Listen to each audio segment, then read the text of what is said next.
கபிலன் கிட்ட நைஸாக பேசிகிட்டு இருக்கிறாங்க நம்மளோட இந்திராணி.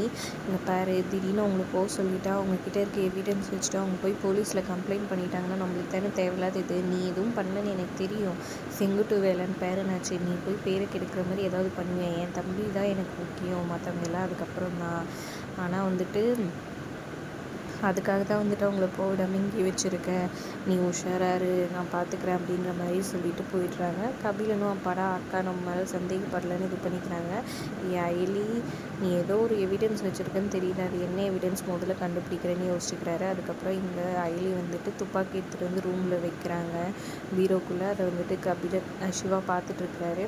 துணி மடிச்சிட்டு இருக்கிறாங்க. அப்போது சிவா வந்து வேணுனே கை வலிக்கிற மாதிரி நடிக்கிறாரு. உடனே அவங்க வந்து கையெல்லாம் பிடிச்சி விடுறாங்க. அப்படியே ரசிச்சுக்கிட்டே பார்த்துட்ருக்கிறாரு அயலியை. அப்போ அயலிக்கு திடீர்னு வந்துட்டு விக்கல் வர ஆரம்பிச்சு தண்ணி கொடுக்குறாங்க. அப்பயும் விக்கல் நிற்க மாட்டேங்குது. உடனே இவர் என்ன பண்ணுறாருன்னு எந்திரிச்சு வெளியே போய் அங்கேருந்து ஒரு பூ எடுத்துகிட்டு போகிறாரு. இதை வந்து இந்திராணி பார்த்துட்டு இன்னத்துக்கு எதுக்கு இவன் பூ எடுத்துகிட்டு போகிறான்னு யோசிக்கிறாங்க. அப்புறம் ரோஸ் வந்துட்டு முட்டி போட்டு ஐ லவ் யூ அயலி, நீனா எனக்கு ரொம்ப இஷ்டம், உனக்கு ரொம்ப பிடிக்கும் அப்படின்னு சொல்கிறாங்க. உடனே இவங்க விக்கல் நின்றுது. என்ன சிவா, என்ன பேசிகிட்டு இருக்கீங்க அப்படின்னு சொல்லி கேட்குறாங்க. பார்த்தியா அவங்க விக்கல் நின்றுச்சு, அதுக்கு தான் சொன்னேன் சும்மா அப்படின்ற மாதிரி சொல்கிறாங்க. அதானே பார்த்தேன் அப்படின்ற மாதிரி சொல்கிறாங்க. இது இந்திராணி கேட்டு ஏதோ சரியில்லையே, உங்களுக்குள்ளே என்னமோ இருக்குது, என்ன ஏதுன்னு கண்டுபிடிக்கணும்னு நினச்சிக்கிறாங்க. அப்புறமா இங்கே ரித்திகாவோட அம்மாவும் அப்பாவும் வந்திருக்காங்க. என்னப்பா திடீர்னு வந்திருக்கீங்கன்னு சொல்லி கேட்க, தெரியல, இந்திராணி தான் ஃபோன் பண்ணி வர சொன்னாங்கன்னு சொல்கிறாங்க. நான் தான் வர சொன்னேன் உங்கள் பொண்ணை பற்றி பேசுகிறதுக்குன்னு சொல்கிறாங்க. ரித்திகா ஏதாவது பண்ணிட்டியா அப்படின்னு அவங்க அம்மா கேட்க, அதெல்லாம் இல்லைம்மான்னு சொல்லிட்டு இருக்காங்க. பொண்ணுன்னா இந்த பொண்ணை பற்றி இல்லை, அயலியை பற்றி அப்படின்னு சொல்கிறாங்க. என்ன விஷயம்? அயலி சிவா வாங்கன்னு சொல்லி கூப்பிட்றாங்க. அயலிக்கும் சிவாவுக்கும் கல்யாணத்தை கிராண்டாக பண்ணி வைக்கலாம் நான் முடிவு பண்ணியிருக்கேன்னு இந்திராணி சொல்ல, அதை கேட்டவொன்னே மொத்த பேரும் ஷாக் ஆகிடுறாங்க.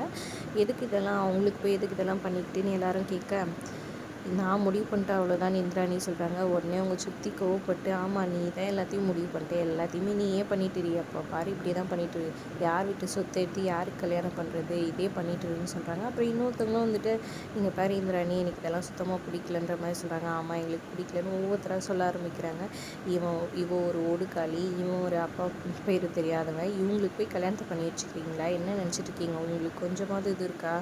எப்போ பாரு வந்துட்டு இந்த வீட்டு ஆம்பளைங்களை வந்துட்டு செங்குட்டு வேலன் வாரிசுன்னு சொல்ல விடாமலே பண்ணிட்டீங்க. நீங்கள் தான் எல்லாமே பண்ணுற மாதிரி பில்டப் பண்ணிகிட்ருக்கீங்க.